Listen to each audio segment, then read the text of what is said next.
প্রখ্যাত লেখক George Bernard Shaw এবং প্রখ্যাত অভিনেতা চার্লি চ্যাপলিনের ভেতর একবার একটা তর্ক হয়েছিল। জর্জ বার্নার্ড শ বলেছিলেন, রাজনৈতিক এবং সামাজিক অন্যায়ের বিরুদ্ধে মাধ্যম হিসেবে সিনেমাকে ব্যবহার করা যেতে পারে।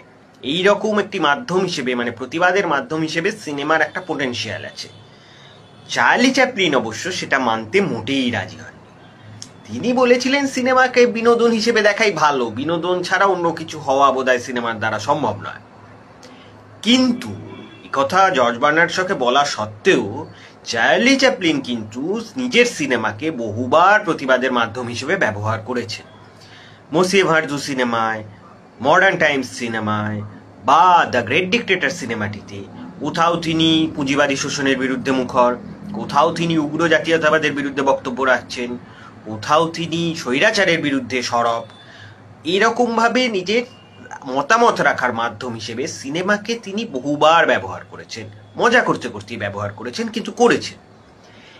এই স্ববিরোধটা বোধহয় একজন মহৎ শিল্পীর বৈশিষ্ট্য। তবে হ্যাঁ, স্ববিরোধ থাকলেই তিনি মহৎ শিল্পী এমনটা বোধহয় না ভেবে নেওয়াই ভালো, সেটা শিল্পের প্রতি অন্যায় হবে।